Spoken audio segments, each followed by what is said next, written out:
जनक कुमार चरित्र का आख्यान चल रहा है। घटना कहाँ तक पहुँची थी? कहाँ तक पहुँची घटना? राक्षस से जो उसको राक्षस से वार्तालाप हो रहा है, मतलब राक्षस की तो अच्छा, काम खत्म हो गया। फिर राक्षस कहाँ गया? राक्षस कहाँ गया?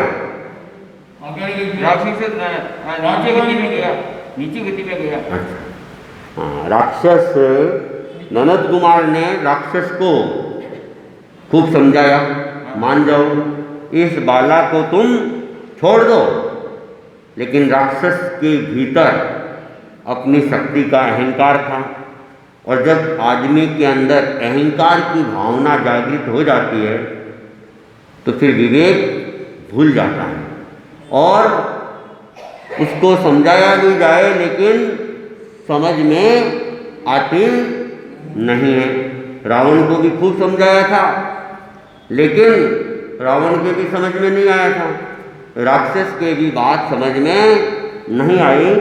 तो राक्षस और धनत के बीच में घमासान होता है, युद्ध होता है, और युद्ध होने के बाद फिर उसको समझाया कि देख, मेरी ताकत कम नहीं है, इसलिए तुम अभी भी समझ जाओ, छोड़ दो इसको।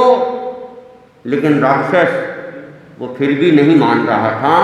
तो धनत को फिर जोश आ जाता है, और जोश के अंदर उसका आक्रोश भी बढ़ जाता है, और आक्रोश में उसने वो जो खड़ग था उसी का खड़ग उसी की गर्दन के ऊपर चला दिया, और राक्षस का काम तमाम कर दिया। और राक्षस अपने दुष्कर्मों का फल उसने यहाँ भी प्राप्त कर लिया। समय से पहले उसकी मृत्यु हो गई, और मरकर कहाँ गया? हाँ, अधोगति के अंदर, नरक गति के अंदर वह चला जाता है। अब वहाँ पे कौन रह जाते हैं? नगरी के अंदर, नगरी में कौन रह जाते हैं? हाँ, धनत कुमार और वह राजकुमारी, ये दो ही अब उस नगरी के अंदर रहते हैं। बाला धनत कुमार के गुण पर है आकृष्ट, हाँ, गुण पर है आकृष्ट, कृतज्ञता दिखला रही करती विनय विशेष, कृतज्ञता दिखला रही करती विनय विशेष। तो वह राजकुमारी वह धनद कुमार के गुणों से आकृष्ट होती है, क्योंकि उसने पहले ही जब उसको राक्षस के बारे में बताया तो वह घबराया नहीं, और उसने कहा था कि मैं तुम्हारा उद्धार करूंगा और तुम डरो मत। तो उसकी वो साहसी बातों को सुन के तो आकृष्ट थी ही। उसके बाद राक्षस के सामने समझौते की बात कही, उसका कहने का तरीका भी अपना निराला था, लेकिन राक्षस नहीं माना। तो राक्षस के साथ जो युद्ध किया वह युद्ध भी बड़ा साहस भरा युद्ध था, और उस साहस भरे युद्ध को देखकर वह राजकुमारी धनद के प्रति आकृष्ट हो जाती है। और जब राक्षस का अंत होता है तो वह आभार ज्ञापन करती है, कृतज्ञता ज्ञापित करती है कि आज आपने मुझे क्या है नया जीवन दिया है। अगर आज आप नहीं आते और इस राक्षस का अंत नहीं करते तो मेरा अंत निश्चित था।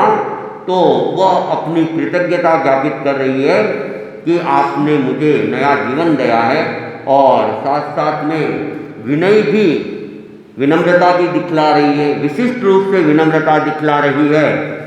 और उसके बाद में वह अब निवेदन कर रही है, तुम जीवन दाता मेरे हो, जीवन की नैया पार करो। तुम जीवन दाता मेरे हो, जीवन की नैया पार करो। तुम प्राण देवता मेरे हो, तन मन धन सब स्वीकार करो, तुम प्राण देवता मेरे हो, तन मन धन सब स्वीकार करो, तुम जीवन दाता मेरे हो, जीवन की नैया पार करो, तुम मेरे एक सहारे हो, तुम मेरे नयन सितारे हो, तुम मेरे एक सहारे हो, तुम मेरे नयन सितारे हो, तुम आशा के उजियारे हो, जीवन में ज्योति प्रसार करो, तुम आशा के उजियारे हो, जीवन में ज्योति प्रसार करो, तुम जीवन दाता मेरे हो, जीवन की नैया पार करो। अब राजकुमारी के सामने भी एक संकट था, क्योंकि राजकुमारी की माता और पिता दोनों की ही मृत्यु हो गई थी और राज्य में भी अब कोई नहीं थी, अकेली ही थी। अब धनज अगर चला जाता है तो फिर राजकुमारी उस महेंद्रपुरी में अकेली रह जाती है। क्या करेगी अकेली? तो समस्या थी कि अब आगे क्या करना है। तब वह उस धनज को निवेदन करती है कि आप मेरे जीवन दाता हो, आपने मुझे जीवन दिया है, अब इस जीवन की नैया को आप ही पार करने वाले हो और आप मेरे अब प्राण देवता हो, आप मुझे स्वीकार करो, तन से भी स्वीकार करो, मन से भी स्वीकार करो और मेरा जो धन है वह सब भी स्वीकार करो, क्योंकि कन्या के पास में धन की तो कोई कमी नहीं थी, राजकुमारी थी और पूरे राज्य का कोषागार अब उसका अपना था और यहाँ तक कि पूरी नगरी में भी कोई नहीं थे, तो नगरी का हर घर में जो धन पड़ा है वह भी उसका था। और वैसे प्राचीन समय में अनेक राज्यों में नियम होता था कि किसी घर के अंदर वारिस के रूप में अगर कोई पुरुष नहीं है तो उस धन को राज्य के अधिकार में ले लिया जाता था। अगर किसी घर में वारिस नहीं है, पुरुष वारिस, महिलाओं को वारिस के रूप में नहीं माना गया था, और अगर किसी घर में मालिक मर जाता है, पुत्र नहीं है, तो उस मालिक के धन को राज्य के कोषागार के अंदर ले लिया जाता था। तो यहाँ तो नियम हो या न हो, लेकिन अब मालकियत केवल राजकुमारी की थी, पूरे नगर के धन की और उसके अपने कोषागार की मालकियत। तो उसने कहा कि आप मुझे तन से, मन से और धन से स्वीकार करो। और वो कह रहे कि अब तो एकमात्र मेरे आप ही सहारे हो और मेरी आंखों के नयन सितारे भी आप ही हो, और एक आशा की जो किरण है, आशा का जो प्रकाश है, आशा की जो उज्ज्वलता है, वो मात्र आप ही हो। इसलिए उसमें आप क्या करो, ज्योति का प्रसार करो।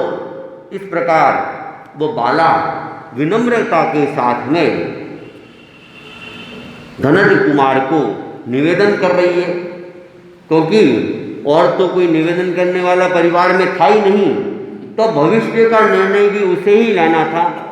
तो उसने धनज कुमार के गुणों से आकृष्ट होकर उस और धनत कुमार साहसी भी था, साथ साथ में रूपवान भी था।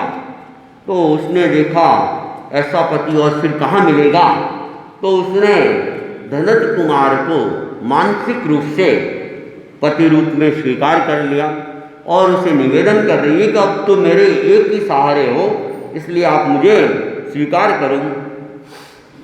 अब वो आग्रह करती जा रही है। आग्रह उसका देख कर कोमल धनद कुमार, हाँ कोमल धनद कुमार, करता पानी ग्रहण है मिलता मेल उदार, करता पानी ग्रहण है मिलता मेल उदार, मूल्यवान मणि साथ ले करते हैं प्रस्थान, हाँ करते हैं प्रस्थान, आकर के उस कूप में गाते अपना गान, आकर के उस कूप में गाते अपना गान।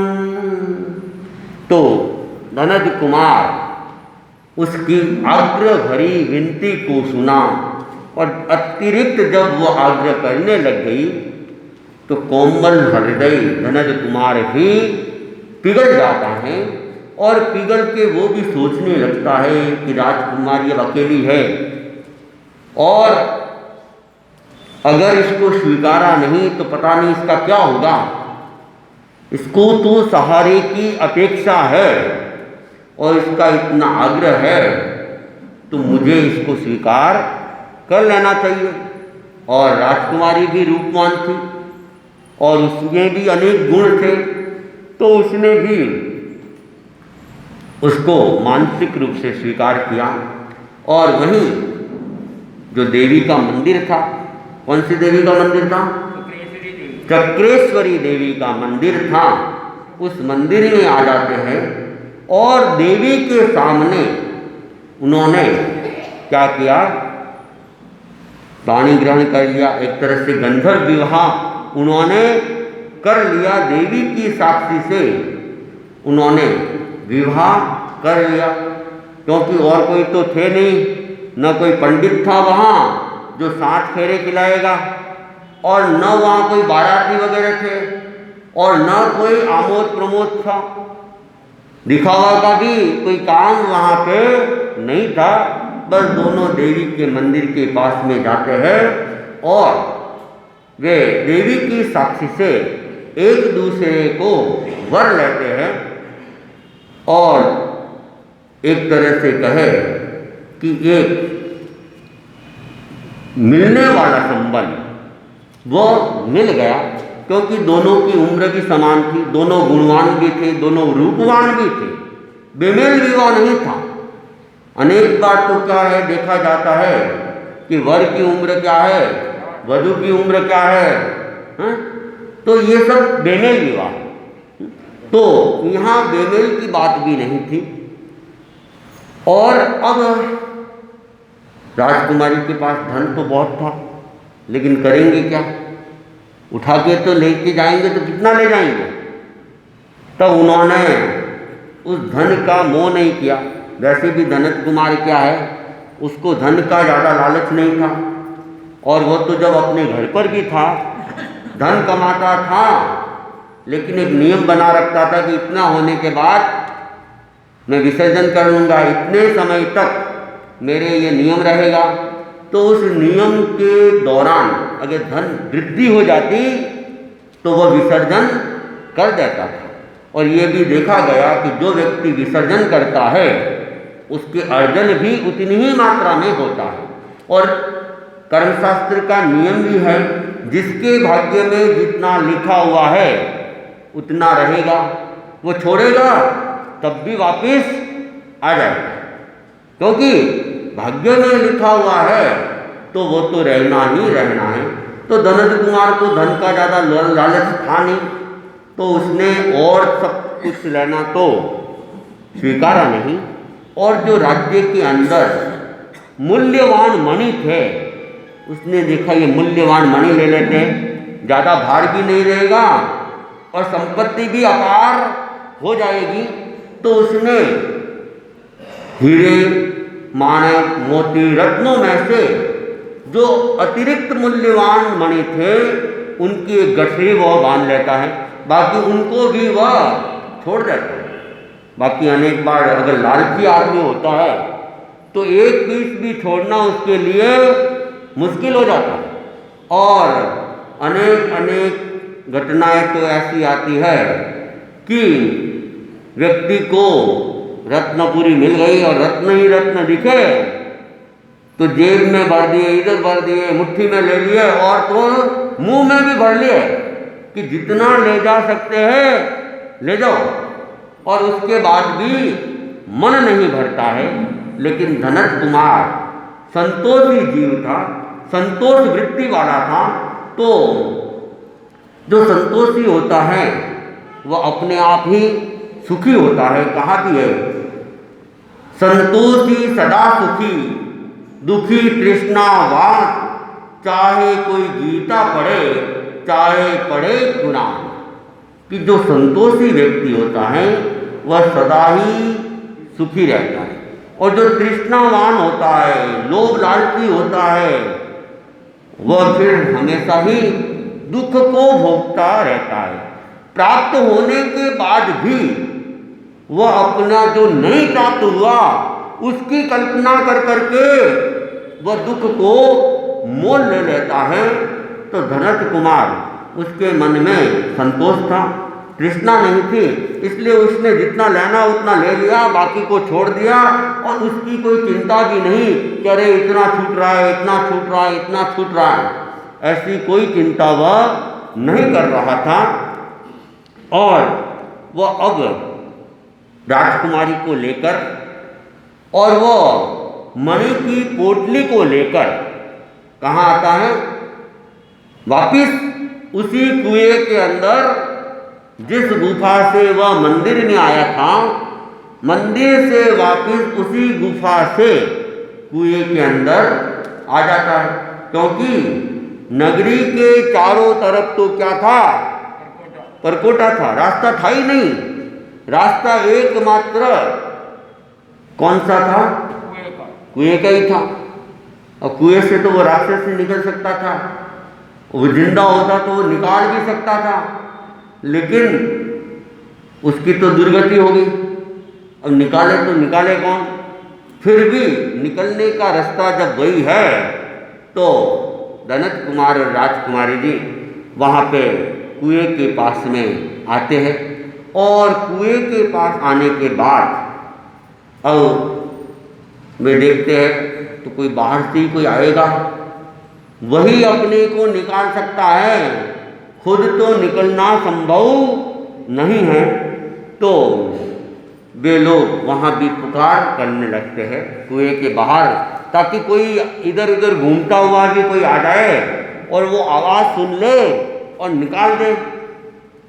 तो निकालो निकालो निकालो कोई रे, करुणा कर इस कूप से निकालो कोई रे, निकालो निकालो निकालो कोई रे, करुणा कर इस कूप से निकालो कोई रे। तो वे अब पुकार कर रहे कि कोई हमें करुणा करके इस कुएं से बाहर निकाल दे। अब उनका निवेदन वो बार बार पुकार रहे हैं, बीच बीच में पुकार रहे हैं, क्योंकि कोई है ये भी उनको पता नहीं है और न जाने कब घूमते घूमते आ जाए कोई। तो इसलिए बीच बीच में ये लोग चिल्लाते थे, आवाज़ लगाते थे, भाई कोई हो तो हमें कुएं से निकाल दो, हमारे ऊपर करुणा करो। तो इस प्रकार की वे पुकार बीच बीच में करते थे, बाकी कुएं में ही रह रहे थे। तो एक बार फिर क्या है, एक व्यापारी था, जिसका नाम था देवदत्त व्यापारी, वह भी धन कमाकर उधर ही आया हुआ था और उसने अपने व्यक्तियों को सबको कुछ दिन के विश्राम के लिए वहाँ रोक लिया था, क्योंकि समुद्र की यात्राएं बहुत मुश्किल यात्राएं होती थी और एक ही जहाज़ के ऊपर लंबे समय तक बैठे रहना और फिर समुद्र के बीच में गोते खाना और समुद्र की लहरों को देखना, ये भी एक तरह से श्रम साध्य काम होता है और हर कोई देख भी नहीं सकता है। कई लोग तो उस लहरों को देखकर ही डर जाते हैं और किनारे पे खड़े हो और डरावना व्यक्ति हो तो भय खाकर गिर भी जाता है। तो वे लोग लंबे समय से समुद्र यात्रा करते करते किनारा उनको मिला था। कौन सा किनारा? कौन सी नगरी का किनारा? कौन सी नगरी का? कपिलपुर।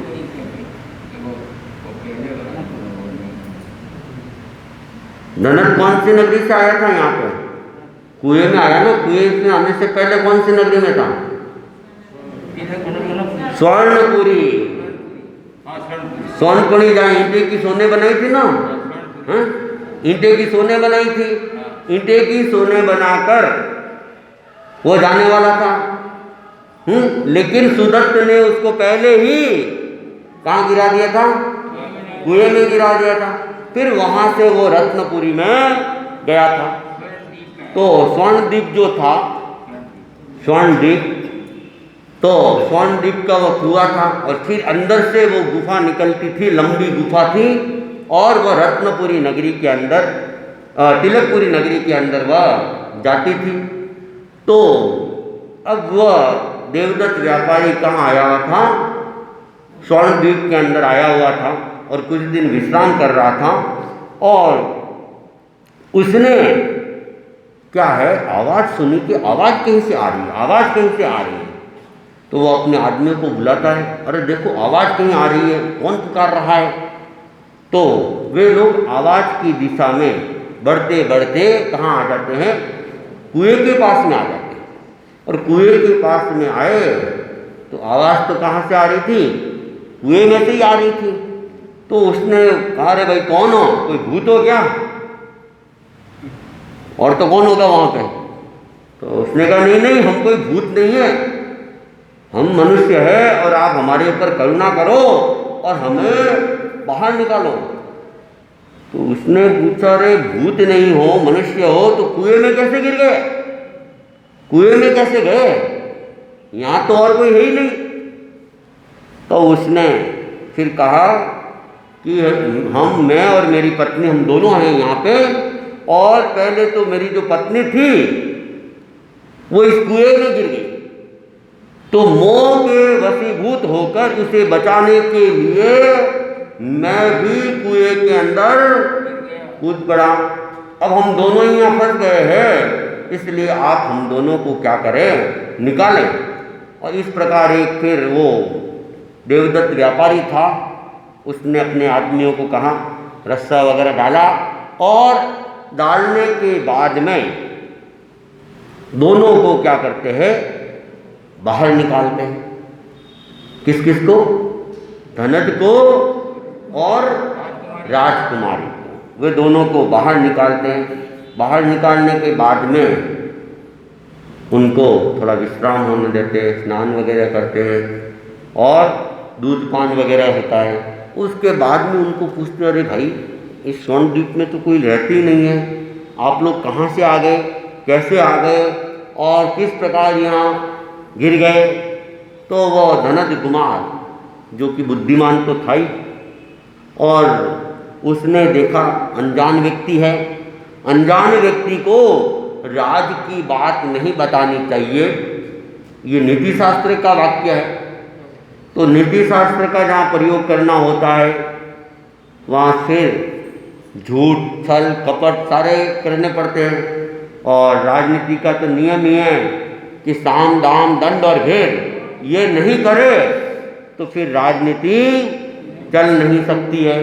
तो धनद कुमार था तो धार्मिक, वैसे वह झूठ बोलना पसंद नहीं करता था, लेकिन द्रव्य क्षेत्र और काल भाव उसका भी वो जानकार था, अवसरज्ञ था कि समय पे अगर सारी बात सच सच बता दी जाएगी तो अनेक बार समस्या का कारण भी बन जाएंगी। अनजान प्रदेश के अंदर है, अनजान व्यक्तियों के बीच में है। तो उसने फिर धनज कुमार ने एक कल्पित कहानी किसको सुनाई? उस देवदत्त व्यापारी को सुना दी। कल्पित कहानी पूरी बता दी, कैसे हुआ वैसा हुआ, मेरा नाम ये है, इसका नाम ये है। नाम धाम भी सही सही नहीं बताई और एक कल्पित कहानी सुनाई और उसको कहा कि अब तो आपने हमें हमारे पर बड़ी करुणा की है, कृपा की है, हम आपके आभारी है, कृतज्ञ है कि आपने हमें इस कुएं से निकाल कर एक नया जीवन आपने हमें दिया है। और आप व्यापारी हो, समुद्र मार्ग से जा रहे हो, मुझे भी क्या करना है, समुद्र मार्ग से ही जाना पड़ेगा, क्योंकि और तो यहाँ कोई रास्ता है ही नहीं, रास्ता तो कोई था ही नहीं हो। न तो रत्नपुर हो तिलकपुरी से कोई रास्ता था और न स्वर्णपुरी से। स्वर्णपुरी से तो आया कहाँ से था? हाँ, भारण पक्षी उठा के पटक गया था, ले गया था खाने के लिए। बाकी तो समुद्र यात्रा से ही वहाँ पे आया जा सकता था, बिना समुद्र यात्रा के आ नहीं सकते थे। तो यह अब धनज कुमार उस देवदत्त व्यापारी को रिक्वेस्ट कर रहा है, करीमों की कैसी माया है, करीमों की कैसी माया है, यदि मुझको धन सह ले जाओ, यदि मुझको धन सह ले जाओ, तो छठा हिस्सा तुम पाओ, तो छठा हिस्सा तुम पाओ। मणि लेकर उसे बिठाया है, मणि लेकर उसे बिठाया है, करीमों की कैसी माया है, करीमों की कैसी माया है। वाहन सागर में चलता है, वाहन सागर में चलता है, सृष्टि का भाव बदलता है, सृष्टि का भाव बदलता है। दुर्धान हृदय में छाया है, दुर्धान हृदय में छाया है, कर्मों की कैसी माया है, कर्मों की कैसी माया है। क्या रूपवती यह नारी है, क्या रूपवती यह नारी है, यह मूल्यवान मणि भारी है, यह मूल्यवान मणि भारी है। दुर्लभ दोनों की छाया है, दुर्लभ दोनों की छाया है, कर्मों की कैसी माया है, कर्मों की कैसी माया है। और वह धनज कुमार वह कह रहा है कि मुझे मेरी पत्नी और मेरे धन के साथ में आप मुझे भी इस जहाज से ले जाओ और मेरे पास क्या है, मूल्यवान मणि है, उसका छठा हिस्सा मैं आपको दे दूंगा।